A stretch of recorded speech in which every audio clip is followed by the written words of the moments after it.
Hello guys, bali ito yung ating part 2 ng ating Lubao Batangas Loop. So, ito yung rough road section na dinaanan natin na karugtong ng ating part 1. So, ito makikita nyo yung may arrow, yan yung akatin natin. Simula dito sa baba hanggang doon sa pataas. Bali sa actual, makikita nyo yung pagkatarik-tarik na isipin mo baka hindi makaahon yung mga sasakyan. Ayan. Kasi halos talagang mapapasubo ka dyan pagka dyan nadyan ka pa lang. Kasi mga maliliit na motor is hihirapang umakyat. Talagang kahit miyan kasi sila binababa nila kasi gawa nga na hindi nga makaahon. Yung big bike nga halos primera na para makausad. Pero nung tayo naman, okay naman yung dinaanan natin kasi kayang-kaya nung ating AK550.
Dahil guys, makikita nyo yung mga sasakyan, halos di mo makatakbo ng mabilis kasi gawa ng talagang alalay lang dyan.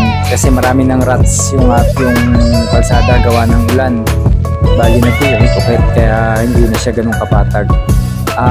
Kulang kasi dito, bayan ko ba't napatigil yung kalsada. Halos wala na masyadong gumagawa. Unlike yung panahon ni Duterte, halos araw-araw may mga nagawa dyan sa ano. Ewan ko ng panahon ngayon ni Bongbong, parang ang daming mga na-stop na project na kututusin nga ito, dapat tapos na itong kalsadang ito. Kasi nung last time na napunta kami, paspasan yung gawa ng mga nagtatrabaho dyan. Pero ngayon parang wala nang kahit isang gumagawa. Tinigil na yung kanilang pag-semento. Siguro wala na rin sigurong budget kaya ganun. Pero sana naman tinatapos na muna itong mga ganitong project para wala nang aberya. Kasi yung mga darating susunod na mga presidente hindi na rin maintindihan dito. Yun lang ang problema dito sa Pilipinas. Pag bago na yung namumuno, lahat ng mga project na mga na pending, tigil. So ayan, kita nyo naman yung ating kalsada niyan. Makikita nyo naman dyan, wala naman na halos wala naman nagagawa na. Stop na talaga yung operation. Yan yung problema rito. Pero at least nakayod na, nagkaroon na ng kalsada. Pero makita nyo naman yung mga ruts na ng lupa ng ulan, halos sinira na. Paano pag nadagdagan yan, di masisira na naman. So hindi na madadaanan yan soon. Hanggang sa kainin na lang din ng mga damo. Matitiil na yung kalsada na yan. Kahit dapat pang ganyan, napatag na, dapat dire-diretso na yung gawa. Halos ang nangyari sa kanya, putol-putol Yan. Tapos dito guys, meron ditong ilog na yan, sa portion na yan. Hindi na lang natin napuntahan. Pero parang tingin ko maraming naliligo Siguro next balik natin, puntahan din natin siya. Pag nag-traverse tayo ng galing naman sa Monte Maria. Tapos puntahan natin yan. Kasi nakita ko parang maraming maingay na tao. Siguro parang manaliligo or what. Ewan ko kung ano yan. Pero parang ilog siya na pero wala namang nakikita ng tubig. So ayan guys, muna na ako sa mga kasi hindi medyo mabagal sila Tapos dalawang kalsada dyan pala. Isang yung pataas, yung tinuturo ko kanina na may arrow, tsaka isang pababa. Itong pababa, ito yung side na yan, siguro ang diretso niyan ay labas niyan ay sa may Malibrigo. Tapos itong pataas nito, itong way naman labas niya sa may kanto na dinaanan natin. Yun, dalawang option na kalsada yan. Isa sa mababaw tsaka isa sa mataas. Ito medyo matarik to eh. Na halos ibang sasakyan din nahihirapan dyan na umahon. Nagkataon lang maganda lang yung ating motor at malakas-lakas yung sisi kaya kayang-kaya naman. Pero kung ang mga gagamitin lang dito yung mga 125, 110, baka mahirapan sila pagka. Tingnan natin, akala mo katarik-tarik. Pero hindi naman, tama lang. Paano lang talaga sa malayo. Akala mo katarik.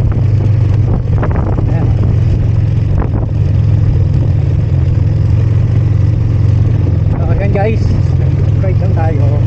Hindi tayo masyado nag-stay kasi tayo pipili. Pero doon pwede tayo mag-stay sa kanya tayo. Sa mga baywalk, medyo manilo. Kaya naman dito sa AK may traction control kaya hindi kailangan mag-skid. Magyapang lang, ito lang naman technique sa ahon. Kasi yung iba kasi binibirit ang binibirit kaya ang tendency lalo dulo sa likod. Nahihirapang mag pero maganda na rin daan dito. Tingnan mo naman. Rough road siya pero kita mo naman yung tsura ng magkakabutas. Buntok yan. Tapos ginawang ganito. Ito naman yung tsura. Magandang tingnan mo. Isipin mo makapagawa silang daan na ganito. Kaya lang may nasira ang alag na bundok. Yun lang ang nakakasama na ito. Pero kung hindi naman kasi ginawa ganito, wala, magdadaanan. Pero tingnan guys ang view sa kabila. Ayan. Hindi ko na lang maiano kasi gawa ng 360 naman tayo eh. So kita na yan.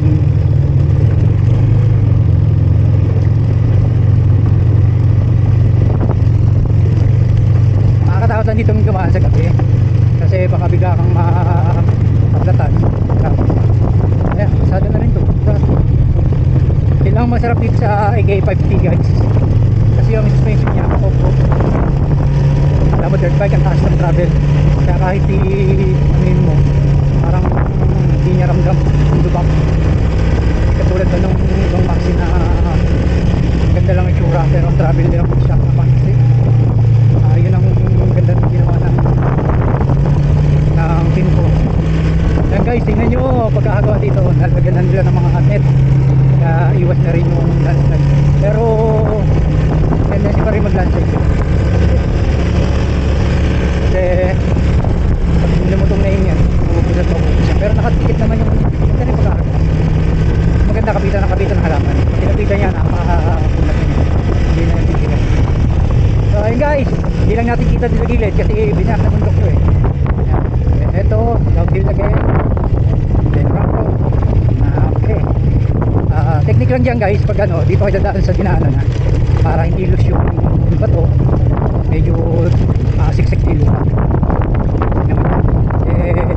kayo masyado bibig sa likod, pitik-pitik lang kasi baka biskit kaya sa harapan, lalo na sa harapan lalo kayo yung mga gravel kaya nakaiwas kayo sa tulad dito, downhill area kasi kanina uphill tayo, uphill pwede kayo magpreno sa harapan basta huwag lang hindi ka naman dyan, so pitik-pitik lang pero naka-ABS naman kayo like ganito hindi naman issue. Ang ano lang dyan, wag nyo na lang masyadong kabilisan kasi pag bulusok nyo yun dire-diretso hirap na kayo ano, pitik-pitik lang galaw-galaw lang ng preno kasi yung magkaka-speed lang ng konti takon 20 yan, okay na yung takon na kasi hindi naman kayo nagmamadali sa upan nagpaalala lang guys. So ito na yung ating loop ride ng San Juan Lubo loop ride, yeah. Solong-solo natin ang kalsada rito, walang katao-tao pag kami mga harang. Ba't yung mga kasabay kong sakyan hindi nang dumaan din? Nang dumaan yun, baka sa kabila bumaba, hindi dito dumaan sa taas.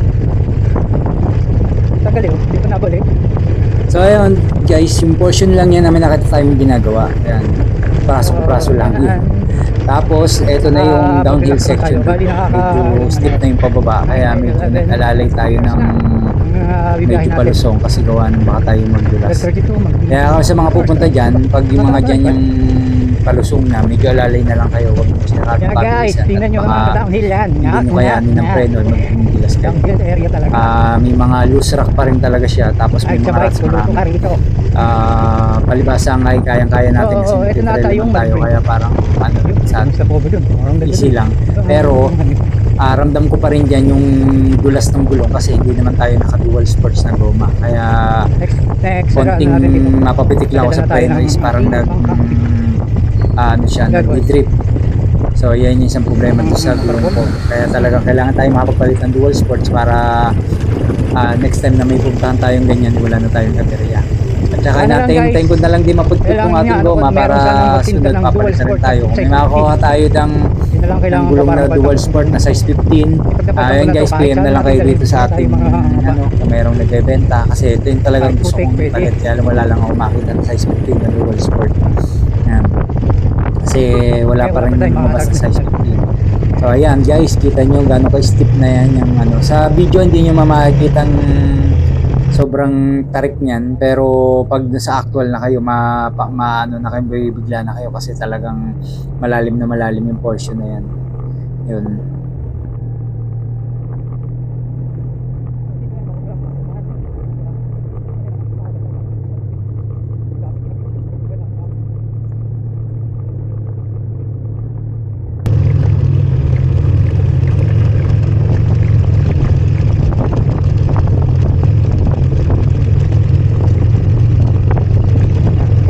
Dito kasi.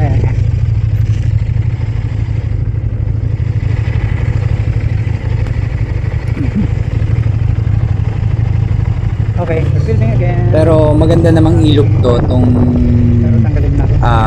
Lobo San Juan Loop. Yan. Pero maraming naghingilag din dumaan niya kasi nga medyo rough road niya. Kahit mga iba nagmumotor. Pero sa atin naman, carry naman natin. Ayan, o, kita nyo yung angulo natin na halos downhill talaga yan. Tapos yan, may kalsada na. Kung saan yung may mga steep naman na portion, may mga kalsada na, kaya hindi na ganun kahirap pag-aakyat. Unlike nung dating dumaan kami dyan, na halos talagang sobrang tarek, tapos iskid lang yung goma mo, pero hirap mahon. Pero ngayon medyo may na portion naman siya na natapos na sementohan. Ito kasi yung halos ano na malapit na sa may mismong lubo na malapit sa may Malibrigo. Kaya yan, kalsada na yung portion na yan. Sayang lang at napatigil ang paggawa. Tapos ang gagandahan pa man dito, Instagrammable yung view. Overlooking, kinakita mo yung dagat. Yun. And soon, baka mga lupa dyan, mahal na rin ang presyuhan. Actually, nagtanong tayo ng presyo ng lupa dyan. Nasa 12,000 raw per square meter. Yun, tapos ang lalaki ng lote, naabot ng mga hektarya bago ka makabili. Kaya yung mga tabing dagat dyan, medyo pricey na talaga. Kaya swerte yung mga nakabili nung dyan sa lugar na yan. Kaya patok na patok sila sa summer. Ayan. Dito yung portion na yan, medyo bihira pa ang bahayan. Kaya baka siguro may mura pa dyan sa portion na to kasi medyo malayo-layo pa sa dagat. Pero tingin ko mahal na din eh. Yan. Kasi yung papasok na ngayon, yung diretsong yun, is yun yung punta ng Malibrigo. Tapos ito naman yung mga subdivision dyan na bago, halos mga overlooking din yan. Eh ang lalaki ng bahay, siguro mahal na rin yung presyo. Yan. So ito na, dito na tayo sa may barangay na to, itong dadaanan natin. After nito, yung straight line na papunta dun sa bayan ng Lubo. So yun yung pinaka way natin. Then stop over tayo ng side sa may coastal area ng Lubo para at least makapagpahinga tayo. Tsaka isa dyang ano dyan, maganda sana kung matatapos na siya eh. Sarap sana mag-ride kasi ang dami niyang twisty. Halos maano niya pa yung marilaki, kaya lang hindi pa nga lang talaga natapos tong kalsada nito, kaya medyo ayan, kita nyo yung ganong ka-steep yan guys. Tapos medyo twisty, then steep, sobrang steep. Yan. Pero ang ganda ng view, kaya lang medyo delikado lang sa gabing dumaan kasi wala masyadong bahayan. Kung magkakaroon ng aberya, masisiraan kayo, ay wala kang tutulong sa'yo. Pero kung marami naman kayo, pwede nyo naman daanan niya kung mga gabi kayo dadaan. At saka medyo walang ilaw pa sa kalsada, kaya medyo delikado pa rin talaga. Hindi niya alam yung mga nasa ano. Pupunta talaga kayo, suggest ko dyan, mga abutin kayo dapat ng mga ganyan, maliwanag. Ayun guys, kita nyo naman yung lugar. Sana yun, kita na natin yung dagat sa may gilid. So, ayan na yung Barangay Road, tapos yung coastal area. So, halos pa ikot-ikot kasi yan yung coastal na yun eh. Kaya, mahaba-haba siya hanggang doon sa mismong bayan. Ayan, dati nung dumadaan kami dyan, medyo makitid yung kalsada. Ngayon, medyo maluwang na siya. Kasi dinadayo na rin naman kasi yung lugar na yun. Ganda rin naman mag-swimming dyan. Kaya lang ang kalsada dyan is, ang ano ng dagat ay pebbles. Yan lang. Kaya kung kayo pupunta dyan, magdala kayo ng pangsapin sa paa kasi masakit pag inapakan mo, lalo't maliliyo kayo saan. Pero crystal clear naman ng tubig. Halos kitang-kita mo yung ilalim. Diyan nga kami nakakita dati ng mga sinanimo. Kitang-kita namin habang nasa dagat. So ayan guys, medyo mga twisty road na rito. Medyo banking tayo ng konti. Halos na-enjoy na natin yung moment na nadyan tayo. Yan, halos talagang wala lang tayong kasama nung nag-ride tayo, solo lang natin yan. Kasi matagal na rin natin gustong mag-ride talaga dyan, na hindi lang tayo nakaka-diretso at wala tayong oras. Naisipan lang natin nung time na, nung Sunday, wala nga akong mapuntahan. So sabi ko at least makapag-flex man lang ng motor kasi tagal ko rin di man nagagamit ng AK550. Lagi na lang nakaparada. So sabi ko, sige, ride natin para at least ano man lang natin yun lang. So yun, at saka inubos ko rin yung aking brake pad kasi manipis na rin siya. Kailangan ko na rin lang maanohan na yung brake pad para at least magpalit man ako is okay na.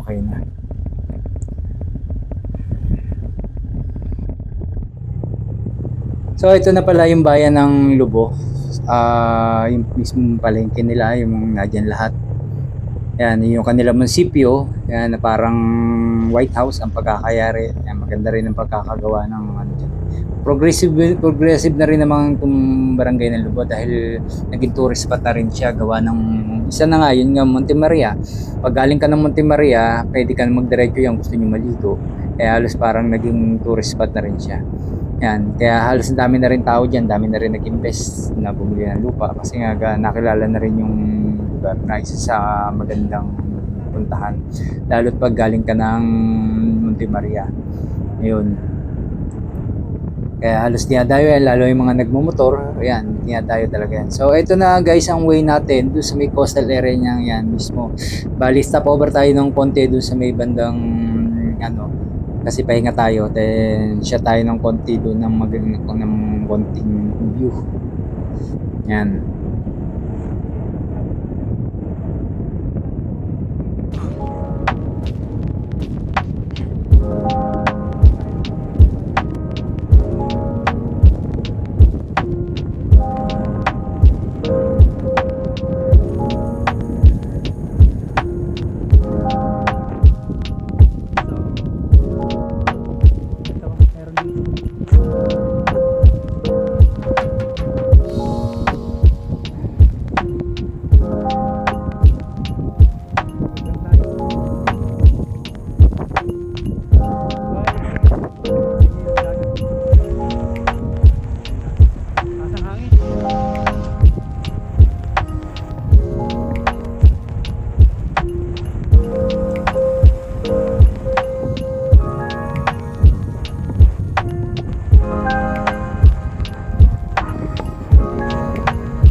So ayun nga, nag-stop over tayo dito sa may coastal area ng Lubo, Batangas.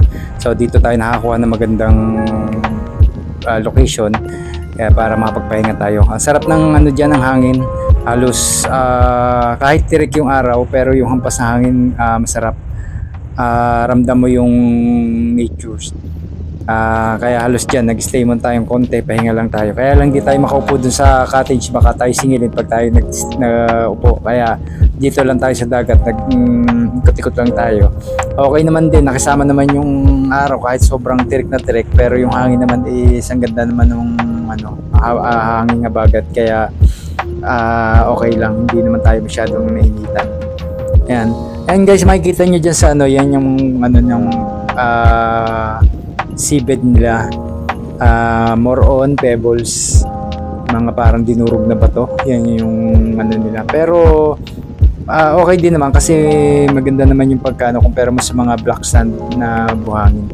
Siya hindi naman siya actually para siyang brown ang kulay nung kanyang buhangin. Yan, tapos malalaki nga lang yung bato, kaya medyo pag inpakan mo talaga masakit sa paa.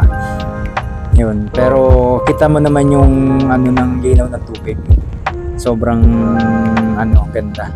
At saka ma-appreciate mo naman yung lugar kung papasyal kayo dyan.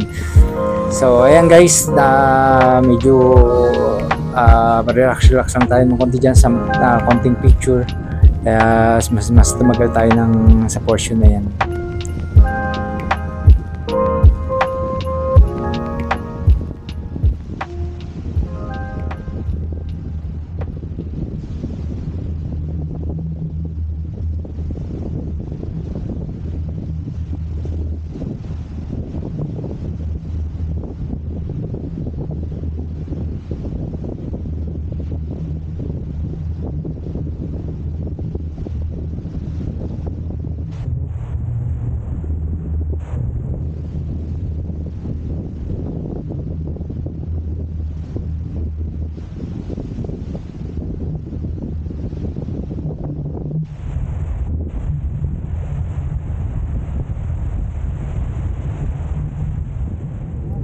So ayun guys, bali diretso na ulit tayo paakit na tayo ng Monte Maria. So ito pa rin, nadaanan pa rin natin yung coastal.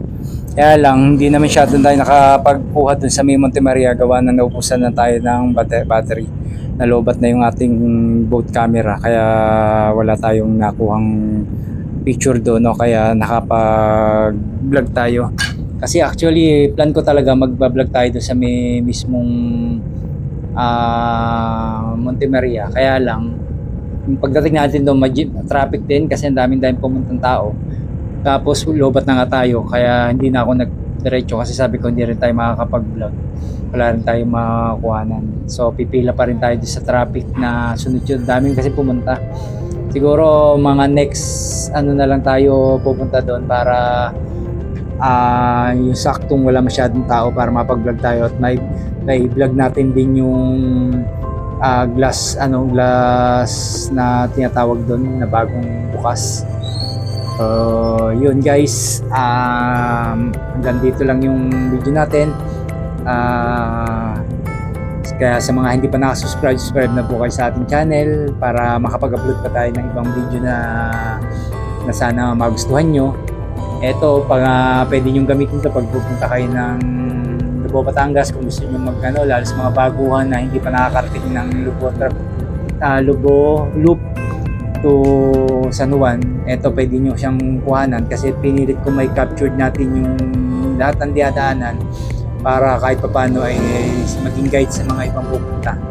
So ayun guys, simula sa part 1 and then this is sa part 2. Kinumpleto naman natin. Ang hindi lang natin na kumpletong is yung takbo natin simula ng dito hanggang doon sa Monte Maria, kasi almost naputol na yung ating kuhang video. Kaya medyo mahaba-haba na rin. Almost biniyahin natin to ng 4 hours. Yan. Simula ng Santo Tomas, then Chaong, San Juan, Laia, then Lubo, tapos Malibrigo, tapos Monte Maria, tapos Batangas City, Then Santo Tomas uli. Almost 4 hours natin tinakbo yan. Yung ano niya, para tayo na endurance. Haba. Almost nasa, ang na-record ko lang is 190 plus kilometer. Pero kung nag-start tayo ng simula Santo Tomas, papatak ng mga 200 plus kilometer yan na tinakbo natin. Isang loop na yan simula Santo Tomas. So ayan guys, kaya yun lang ang ating video, and sana nagustuhan nyo. So ito yung ating relive, then ito makikita nyo yung finish natin na tinakbo natin. Yan, ganong kahaba yan. Halos ilang oras natin tinakbo, yan yung pinanakuha natin sa ano natin sa map. Tapos nadyan din yung ating boost ng ating takbo nung nasa expressway na tayo. Na-boost naman natin yung ating TK550 na itakbo naman natin ng 198 km per hour. Yun yung top speed na ano ko na itry ko sa takbuhan. So ayun guys, see you guys sa next video natin, and thank you sa panood.